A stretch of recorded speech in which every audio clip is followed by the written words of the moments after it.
Bom, vamos começar falando um pouquinho. Estávamos falando, nem sei se é esse o seu primeiro assunto, mas já estávamos falando sobre Banco Master aqui. E eu já vi que você trouxe ontem, aqui no Portal Metrópolis, a matéria e o furo sobre a venda milionária, ou a possibilidade de uma venda milionária de uma mansão do pai do Daniel Vorcaro nos Estados Unidos, em Orlando. Ele está querendo se desfazer do imóvel ou precisa desse dinheiro? Pois é, está tudo indicando que eles estão precisando fazer caixa, né, para resolver a situação da família. Foi o maior negócio, Neila, feito lá em Orlando, né, nos últimos tempos, envolvendo uma casa, né, 180 milhões de reais, quase esse o valor, 35 milhões de dólares na época da compra, que o pai do Vorcaro comprou. A gente não sabe se em nome do filho, né, ou se era dele mesmo, mas esse pessoal gosta dessa cifra, né, de cento e muitos milhões de reais ali. Vamos lembrar que o contrato com o escritório de advocacia da mulher e dos filhos do ministro Alexandre de Moraes era ali 130 milhões de reais, já dá para dar entrada e pegar o resto financiado no BRB, né, que o pessoal gosta muito de financiar esses imóveis no BRB. Mas voltando aqui para a casa, né, uma mansão, até a gente escreveu mansão nas redes sociais, e alguém me corrigiu e falou, isso é um palácio, né? Tá longe de ser uma mansão, dá para ficar muito lá. Grande mesmo. Enorme, né? Dá para ficar ali toda a população do Brasil, que as pessoas nem vão se cruzar. Tamanha a grandiosidade, né, dessa casa. E essa questão da ostentação da família, Neila, foi algo que acabou colocando os holofotes muito em cima dos negócios do Vorcaro. E um dos questionamentos, né, é se ele usou o banco, na verdade, para enriquecer, né, empobrecer os seus clientes e enriquecer, porque os questionamentos são de que ele vendia ali terreno na Lua.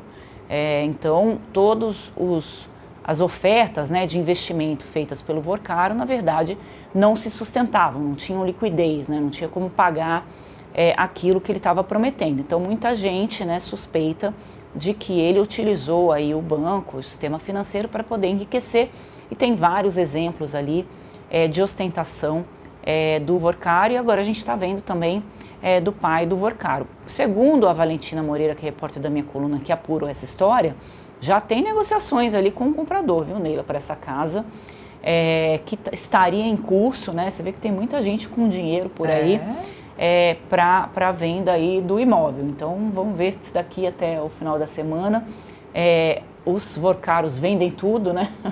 Se esse negócio vai se concretizar ou não. É claro que não tem nada no nome deles, né? Porque esse pessoal está acostumado a colocar esse tipo de negócio em nomes de empresa, em paraísos fiscais, essas coisas todas, mas todo mundo já sabe que esse imóvel é da família Vorcaro. E aí, o próprio Metrópolis revelou ontem, né, a Gabriela Furquinha, que é nossa colega, na coluna dela,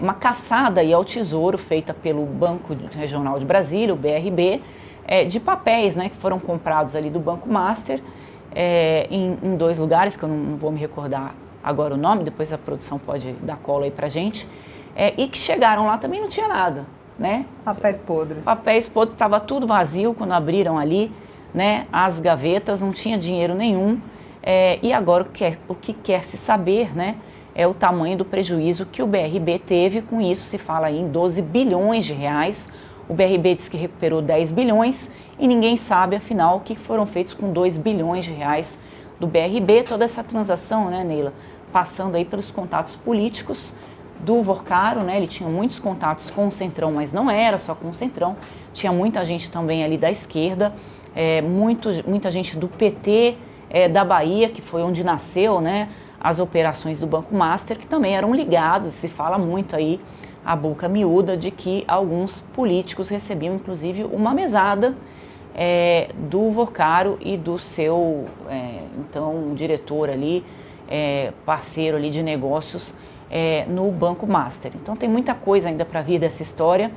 E alguns pontos, Neila, que eu queria destacar, não sei se dá tempo aqui de seguir falando, que está se questionando muito essa questão do Banco Central, né? Do processo de liquidação que o Banco Central aplicou no Banco Master, que é o banco do Vorcaro, e, traduzindo isso em miúdos, tirou o banco do Vorcaro, porque disse que ele não tinha condições ali de continuar operando essa instituição financeira.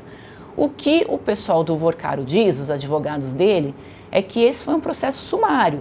Então, o Banco Central não teria cumprido o rito que deveria cumprir para definir a liquidação de uma instituição financeira. Então, ele teria atropelado tudo isso e partido definitivamente já para a liquidação.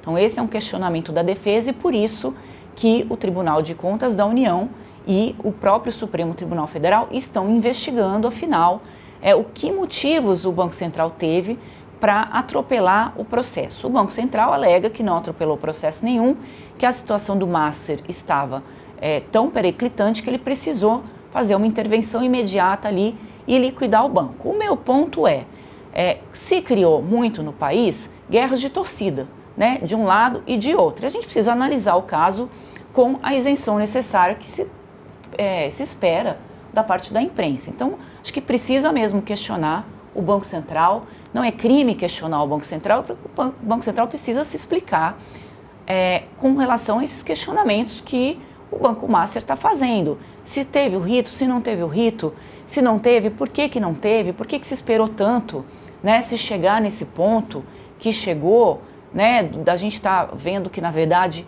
o banco forjou, né, papéis ali para justificar os investimentos que ele estava vendendo, colocando na praça, e os negócios do banco com outras instituições financeiras com credibilidade no país, como é que fica isso? Então, primeiro o Banco Central vai precisar realmente se explicar e é importante que se explique, né? Diretores do Banco Central muitas vezes também fazem porta giratória e depois vão aparecer aí trabalhando em grandes bancos que eles regulam. Isso não é proibido, mas é preciso se ficar atento com relação a como é que isso está funcionando. Isso já aconteceu, inclusive. Muito, né? A gente vê isso acontecer tanto no Banco Central quanto em outras aí agências reguladoras. Então, é importante que se olhe com atenção como é que esse mecanismo está se dando, até para que a gente possa dizer ou não se o Banco Central agiu de acordo com as regras. Não é possível a gente já definir todo mundo que agiu. Sim. É porque do outro lado você tem alguém que cometeu um crime, é preciso saber se todo mundo agiu direitinho dentro do script que se espera. E do lado do Vorcaro também é preciso saber tudo o que ele fez aí no verão passado, quais são os prejuízos que se deu para o sistema. O que ele também coloca é que ele era um entrante nesse mercado do sistema financeiro e que existe ali uma reserva dos grandes bancos que não querem que ninguém entre neste negócio. O problema é que ele também fez muitas coisas aí erradas que estão aparecendo agora, como o Metrópolis tem mostrado aí em muitas reportagens. Então tem problemas aí dos dois lados, é preciso que se averigue, que se investigue e que a imprensa faça o seu papel de olhar com isenção para os dois lados, para poder trazer, né, para os leitores, que é o que se espera do nosso trabalho, afinal se teve aí ou não teve, da parte do Banco Central também, erros na condução desse processo. Aliás, eu estava dizendo agora há pouco que o próprio Tribunal de Contas da União veio agora, em nome do ministro Jonathan de Jesus, questionar também essa transação aí, ou esse bloqueio, esse tirar do jogo o Banco Master, tirar o Banco Master do jogo neste momento. Ou seja, o Tribunal de Contas da União está dizendo, olha, Banco Central, mostre para a gente então por que tiraram o Banco Master deste jogo. E outra coisa que a gente acaba sempre falando, a gente fala de BRB, que o BRB, da onde vem esses 2 bilhões... Onde foram parar? Onde foram parar esses 2 bilhões? Lembrando que o BRB não é um banco privado. O BRB é um banco público, é um banco misto, mas também é um banco que precisa dar satisfação à população. Então, não me parece que a população vem sendo alertada sobre isso, Andresa. Parece que toda essa situação de Banco Master e BRB não vem consultando a população. Então, essa é a pior parte, além do que você disse. Me parece que o Banco Master vem enriquecendo e empobrecendo os seus clientes. Pois é, porque a gente tem que lembrar que isso interessa para todo mundo, não é só uma questão ali, né, de um banco, né, como o Banco Central, porque tem clientes envolvidos, né, nele. E tem muita gente também dos fundos de pensão aí, estaduais, que também compraram, né, títulos do Banco Master e que ficaram pendurados aí porque o Banco Master não consegue pagar, né, esses investimentos que foram feitos ou devolver esses recursos. E esses fundos de pensão são controlados por políticos, né, que indicam aí os comandos desses fundos de pensão. Isso também pouco se fala